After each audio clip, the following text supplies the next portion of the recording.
obviously. Do you remember our local stations had a broadcaster who would say, Happy Hanukkah to our Jewish friends? Do you remember that? I feel like, is that a threat? I mean, it seems friendly, but there was just a little... These all the local ones had some version. Okay, to our Jewish friends. Exactly, and the thing is, because you couldn't see the person saying it, you didn't know if they were raising an eyebrow, which of course tells you whether it's to be taken ironic. You're talking about radio stations? No, this was television. I think it was just they had a voiceover to say that. So, or possibly I mentioned this actually that you might remember as well. I don't know, I guess. But, you know, let's target that. Exactly. So this does raise a question. I was wondering, why is it that Energizer is not the official battery of Hanukkah? Well, you know, I was wondering this yesterday. I've been playing like out of your midnight bike ride in December. Chilly bike ride. Chilly but dry, and you're wondering why Energizer batteries are not the official. It's not official anything. No, but were I Energizer, I would at least note that you could avail yourself of something like lamp oil for electronic stuff or something like that. See what I'm saying? Yes, it's possible. Yeah. Atrocious setting, to say the least. Yes, although, I mean, so one start out, I don't like pivoting this way. You do come up with these things, like your other than so good here, and we maybe have them available on things like these on shirts and such. So, anyone who's interested in wherever that site is called sort.podcast.org. Yes. At least one person thought that your confirmation bias is not my problem. Was also still very much possibly speak for all. Your confirmation bias is not my problem. Also, see an interest in First Against the Law Club? First Against the Law Club. Yes, and I actually created it.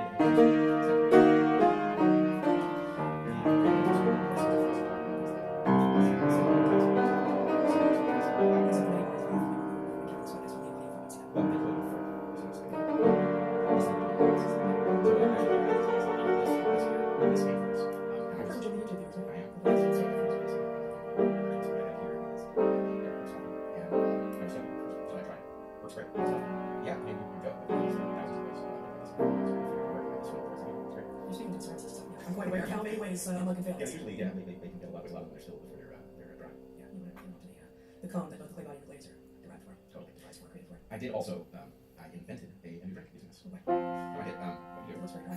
It's not here. In fact, it's not here in part because I don't want to demonetize. Right. The drink does in fact have mRNA. We'll get there. No, what you do is you take a glass of your glass load it, probably, or vodka. I don't know if it would work with scotch or whiskey because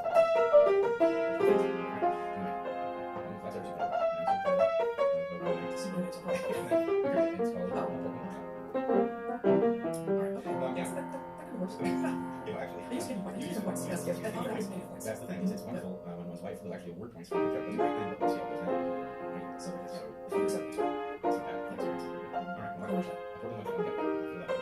So today we want to talk a bit about vaccines. We feel compelled to talk about vaccines. I can't say vaccines. We feel compelled to talk a bit about vaccines. You have some things to say about journalism and media. We might talk a little bit about some observations about traffic. And if we have a little bit about sex supplies.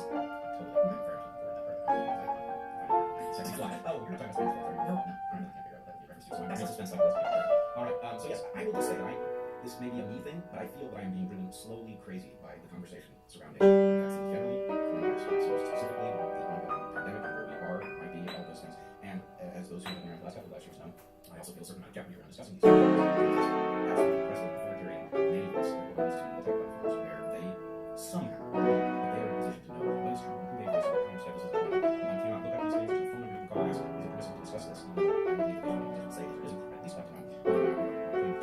So I don't have reason to we are in a position to discuss this.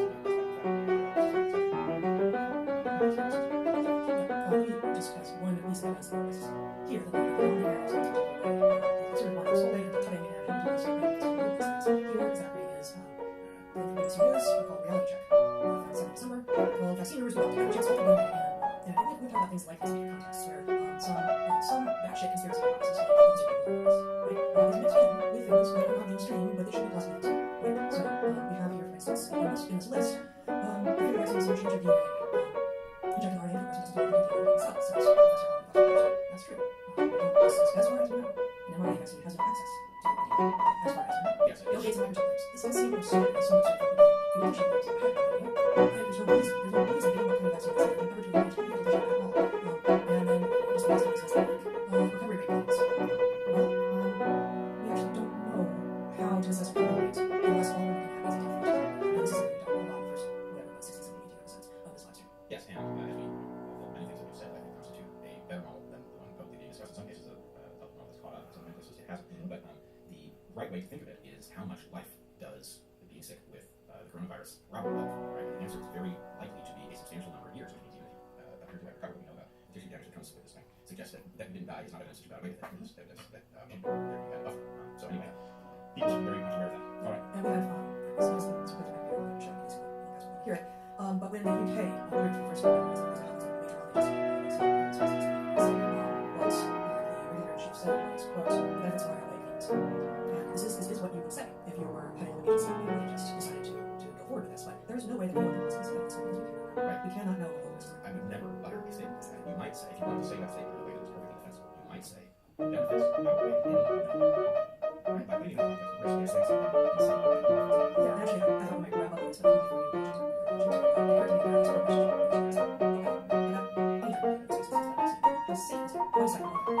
how effective is it? What is safe is? What are the risks from contracting COVID-19? Not just the death rates by age, etc., but the long-term health effects of the service. We cannot know those things. We even know if a person can know all the other safety. But then those first two questions: safety, not efficacy; efficacy, not safety; and also the actual risk to the disease that you would be being vaccinated against. Given the answers to those first two questions, how do we then generate an answer to should we be doing vaccine? Should the population seek vaccine? Under what circumstances should we be providing universal choice? Under what circumstances should it be telegram by government that says, actually, in order to participate in school, for instance, you need to do this vaccine? So we know we have diseases like that for which those decisions happen. Yeah, I love that list. I think it's an excellent process. One thing that's very clear that makes sense is that while we do not know a lot about the harm of COVID-19, we know a hell of a lot more about the reason we have exposure to the consequences of COVID-19 for a long time with vaccines administered. And so we see something more of outskirts with those systems out there. The other thing is how much our population is exposed. So right, there are tail risks and you see them in terms of in some sense, you are in a decent position to calibrate. We all together collectively are in a much better position to calibrate how we feel the risks associated with COVID-19 stack up than we were with last time, right? And that is a key thing because at the same time that we know vastly more about this disease, we don't know very little, right? We don't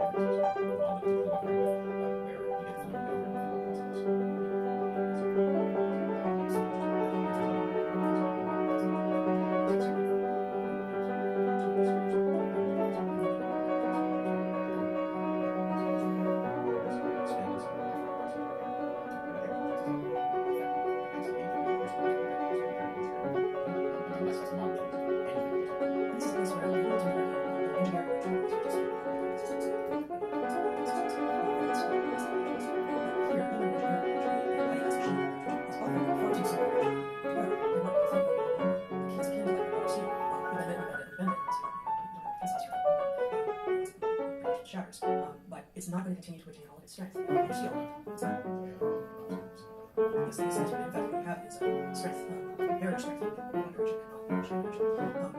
But even with something seal, with no stress, yes, and there are all sorts of there are all sorts of facts about tools that apply integrated properties based on things like their right.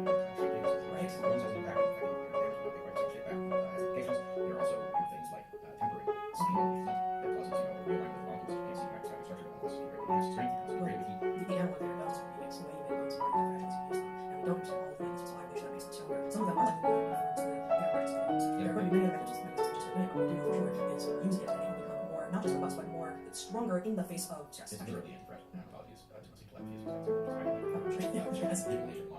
But in any case, in this case, you can actually say, well, of course, if you were going to design, we were designers who whereas part of the fact is internal to part we should guess what it turns out happens from using it and expressing it from point A to start and you're telling the body actually more resources to expect you worth it. So expressing systems causes that to be made. So we did jump between the simple engineering model and the more complex model. The simple stuff is really less likely to be anti-fragile. And so we put extreme stress on them and it's going to break. And if you do that, so this anti-fragility model has, of course, okay, well, interesting. I think the way you set this up makes good sense because the current predicament with the vaccines, there are two of them are rapidly moving towards widespread distribution, shows us both the strength of the engineering approach and the use of the engineering approach. So in some sense, the engineering approach caused us to generate very rapidly.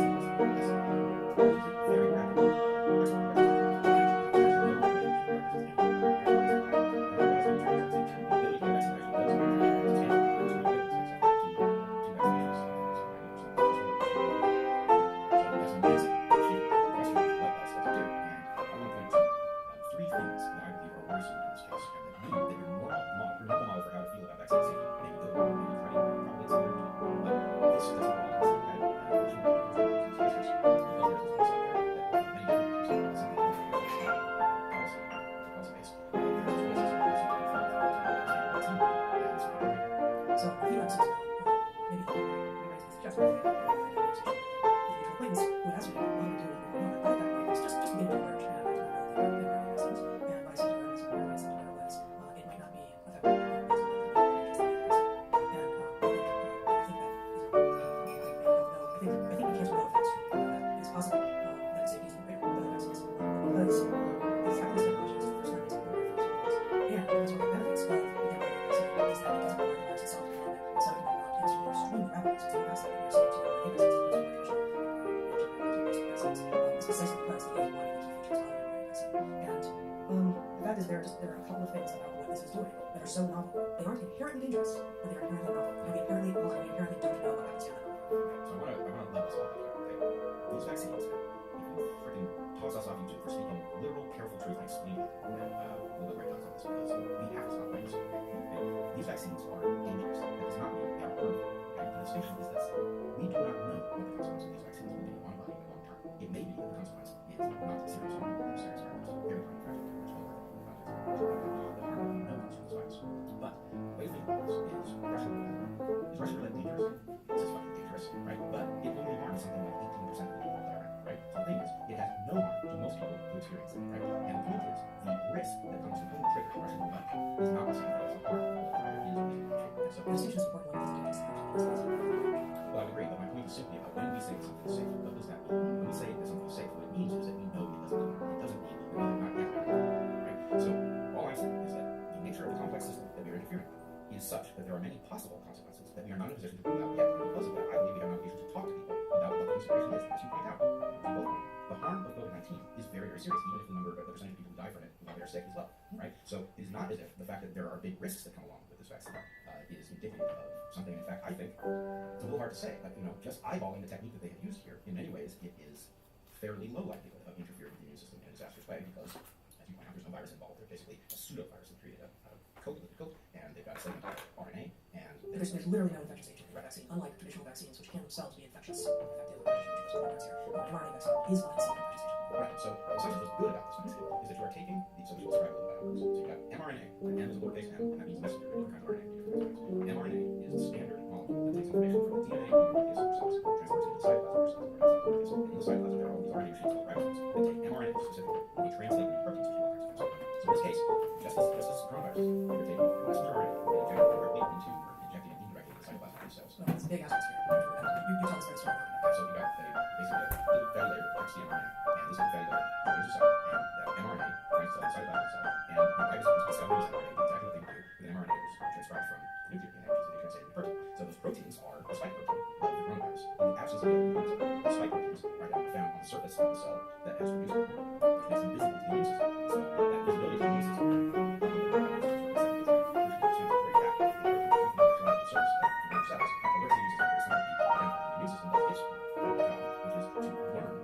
structure of this foreign protein so they can recognize it instantaneously. And then what happens is the virus can be sometimes infected. The immune system is caveat is you get a vaccine in which the injection is not directly into the government does itself. No idea if that's important, but it doesn't go directly into the cells, it just goes too close. And then somehow this mRNA is getting into the cells. And mRNA is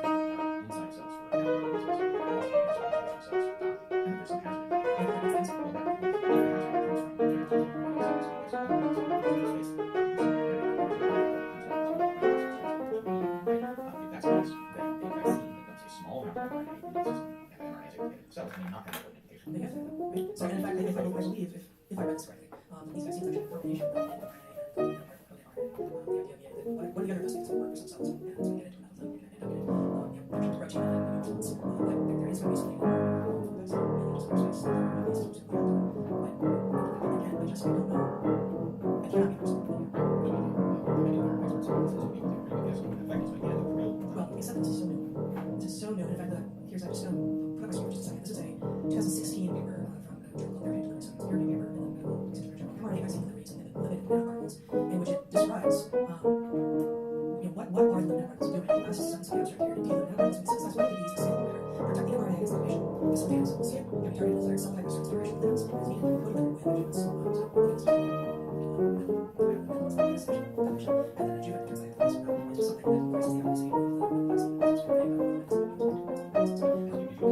efficacy of the vaccine. How specific is this What the lipid nanoparticles is being used is proprietary. Okay, so what we got is a technology that in principle is extremely flexible. There's some reason to imagine that the risks that are being taken are smaller than other methods of activating viruses. Okay? Well, I just don't have time to get a vaccine using activated virus. Right. So what we got is an unproven technology that on paper sounds like it should be quite safe. But the problem is, on paper, it's not the same thing as being safe in a complex system, especially when you're interfacing with the adaptive immunity of us. And that's the thing, is adaptive immunity is the most amazing process.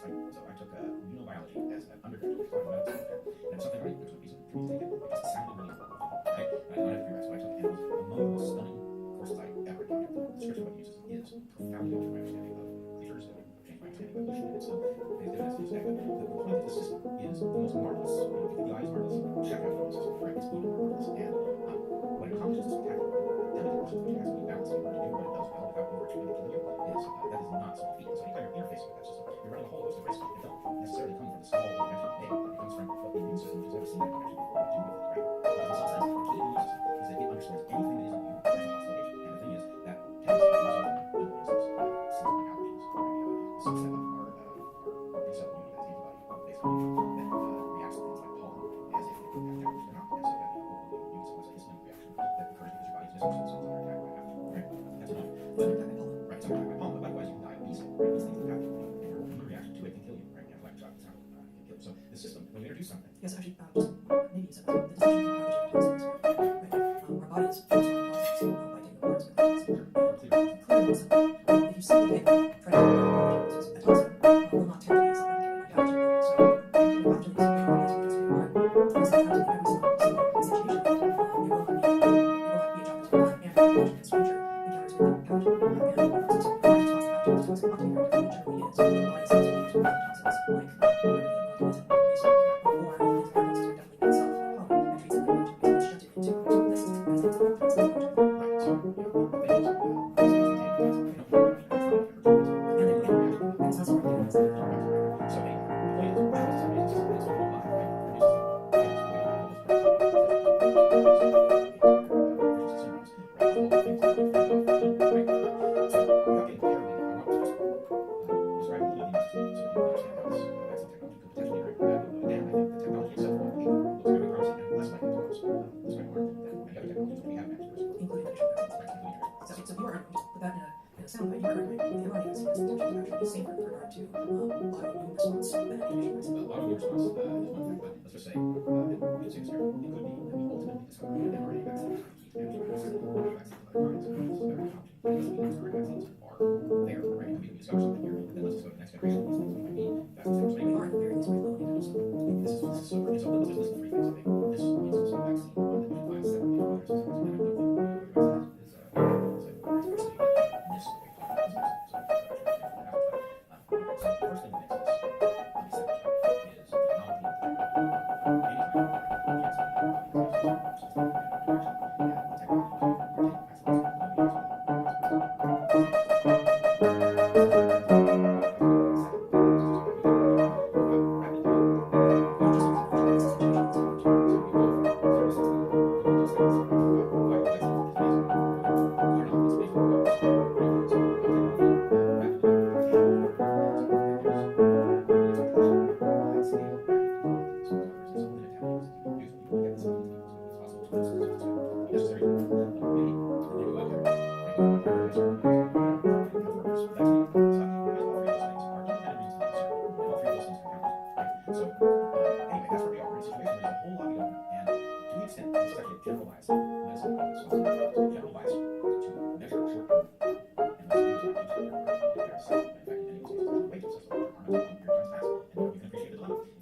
the thing you mentioned was correctly measured in the first place. And the second category is actually in some ways variation. It's really easy to become this, oh, bad it is. Because the measure was bad, we had research error, we had whatever machine failure. But if you have measured correctly in the first place, then it's sort of what you're talking about. It's very much artificial to actually to take the time and talking about research on the people's careers.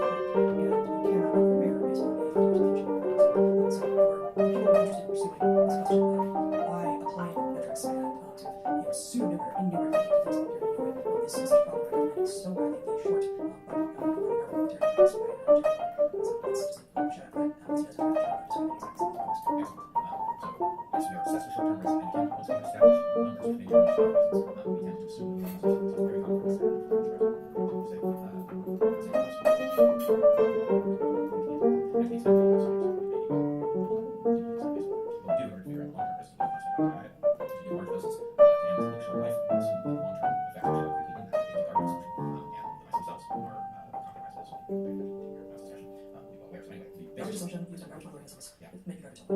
Yeah, it's a lot of garbage, and the idea that we're at the point that we discover a long-term consequence that we don't would have known, we would have known the statistics, we could have known we were taking this risk, and that's the point. Okay, so let me quickly talk about the immune system so that we can talk about the rest here.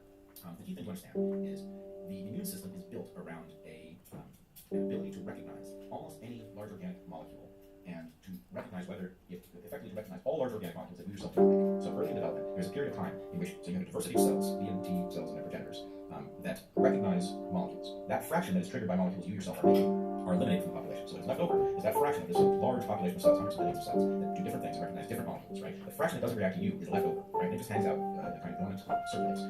And any time a molecule is introduced to you that you yourself do not make, is very strongly likely to react at least somewhat with some fraction of this population, a tiny subset of this large population of cells. And then that cell has been triggered by a molecule that you don't make. In fact, the cell is triggered tells you it's not a molecule you make, right? That cell then produces a whole bunch of descendant cells that have a slightly different formula. This is called clonal selection. So you yourself are an organism that might live 85, 90 years carrying the same genome, making the same molecules. You have a subset of cells that evolves on a scale of hours to days that gets better and better at identifying a target, an antigen, based on this clonal selection, right? It's an amazing fact. How is this? When did this form of the immune system evolve, do you know? When it evolved, yeah. I'm not sure what we know, but do you know? I'm about to take a huge risk with my reputation and say that I think it goes back to our common ancestor, the salamanders. You think it's Yes. Okay, not very much. So that, if that is true, you were saying that salmon don't have this kind of immune response, but any of the descendants of the first predators came related to. Yes, and this worries me because that seems like a possible very long ancestors. How do they avoid being parasites? The gender of this clone selection phenomenon, I misunderstood it, is invertebrates that have it, but any long-lived large body organism is very likely to counteractive things that Well, there are different ways to make long-lived organisms like healthy traits. They have it easy because they've got things like segregation of the germline and they lack segregation, but they also effectively have total potency in their cells and they just drop pieces of themselves. So they're not much and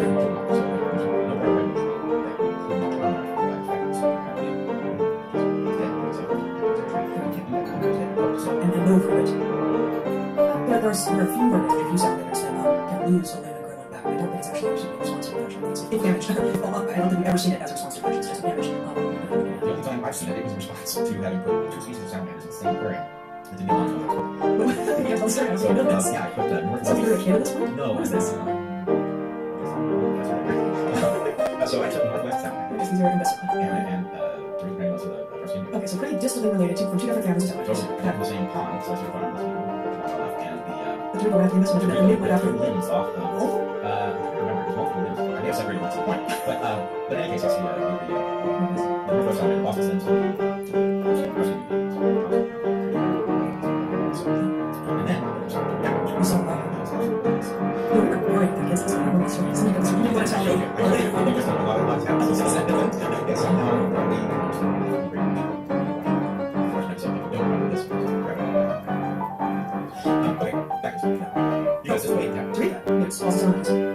So this ability to read is actually quite a for a very small group of techniques. The vast majority of parents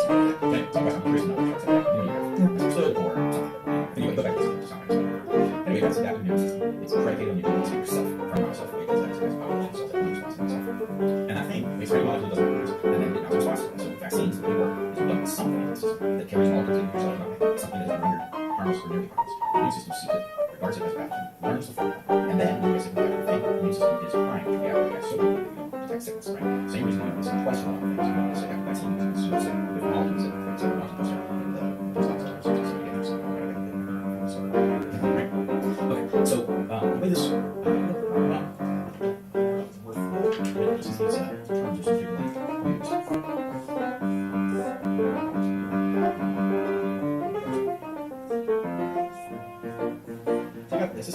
shape. It was actually a shape of receptors. This is a basic antibody, right? So Y shape. It's got this is called a heavy chain. It's heavy to the small.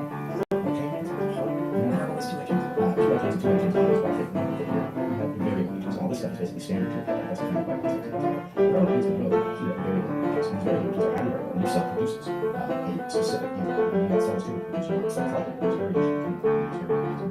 It's going to stick to anything that they have the right for. You say most of this is you actually designed and built your own bike, not just on a frame. Parts of it, you've actually done the racing differently. Just as racing. So you know that actually all friends' bikes are the same. And you said that as if, do you really mean is this like their bike and all of different, it doesn't really matter because the functional steps inside, or is that actually not? Like I said, because it was a parts Well, that's supposed to be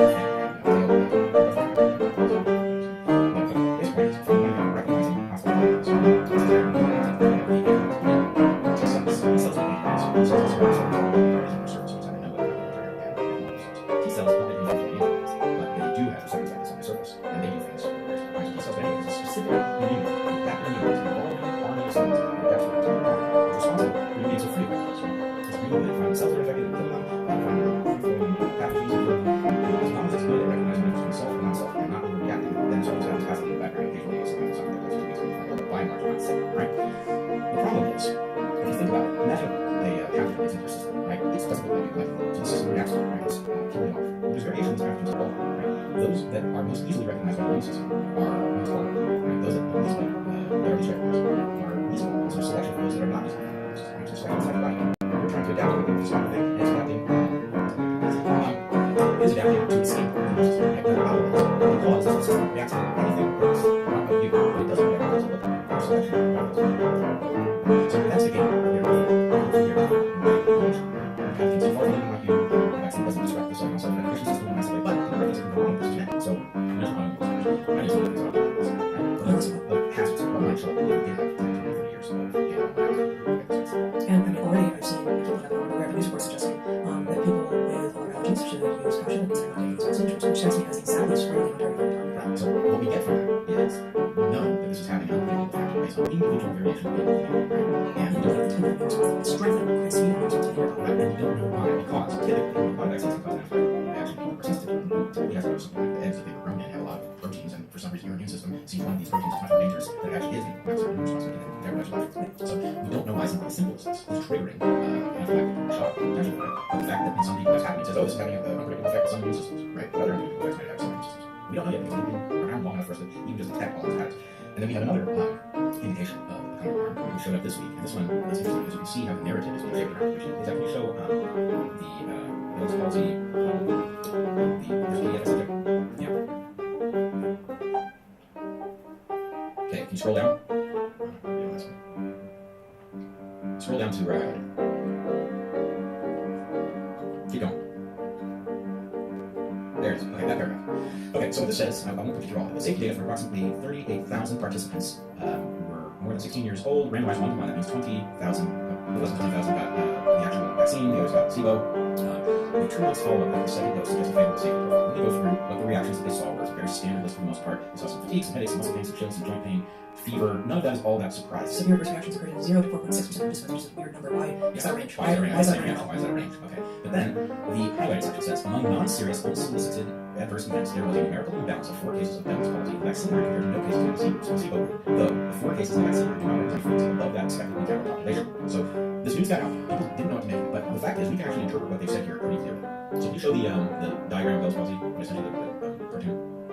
Okay, so Bell's palsy involves some facial symptoms in which one side of the face droops. The forehead is be-wrinkled by Bell's palsy as a result of something going on with the facial nerve, and its cause is still unknown. So you've got 4 cases in this group. Now Bell's palsy, A, isn't a permanent condition, in general clears up. B, there's some frequency of it. I think it's something like 1 in 10,000 people is expected to encounter it to have the symptom in any given year on average. So these test group and the control group is 20,000 people, much less than a year.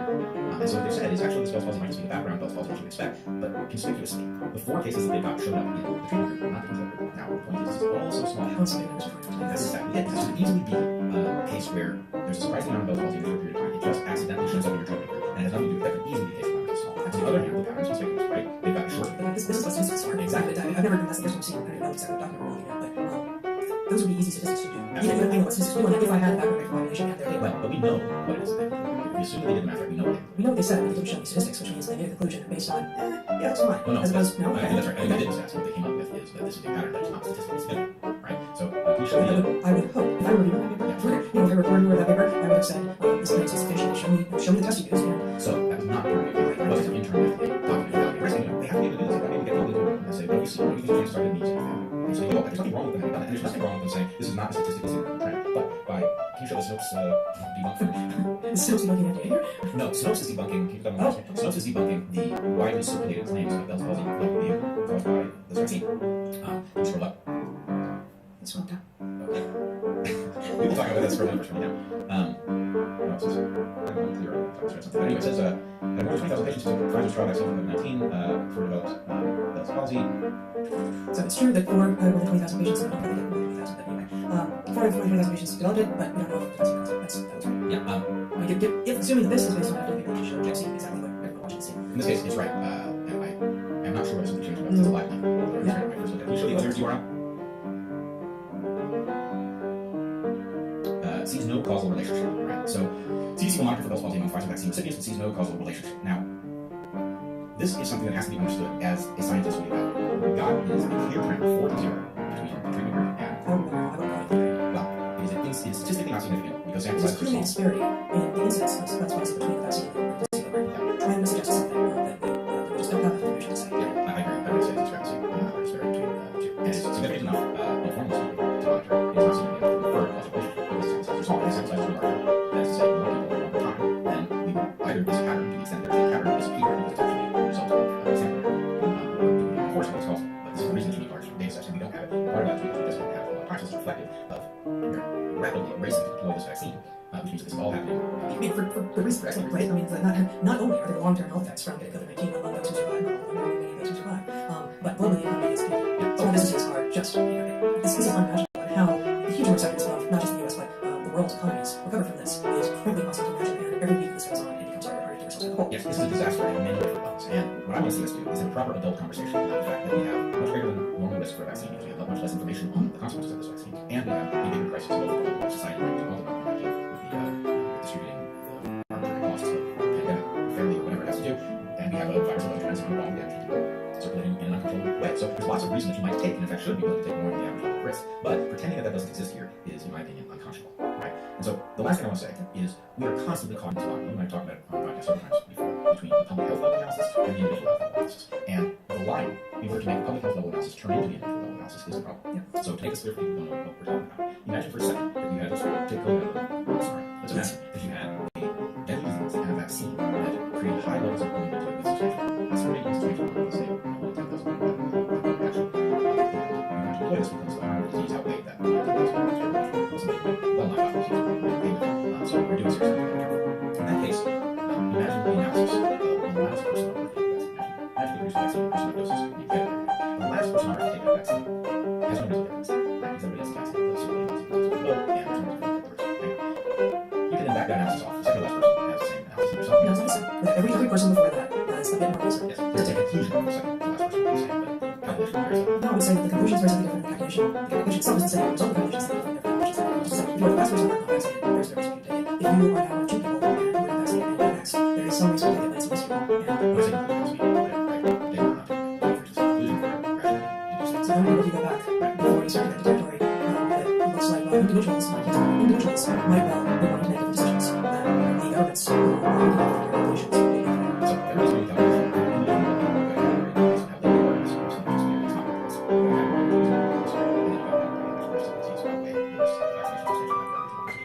So then you get people dropping in position. Right? The point that I want to make is, A, we've got a problem with anti-vaxxers because some fraction of anti-vaxxers are ineffective. So the category of people who doesn't want to take a vaccine, right? So when you say anti-vaxxers, you're talking about anti-vaxxers, just the bigger and some fraction are effectively free riders. Right? So we just described a free rider problem. People who are latent sequence or benefit everybody else to be vaccinated without any consequence or risk. It's a very rational decision to make. It's a fair and rational.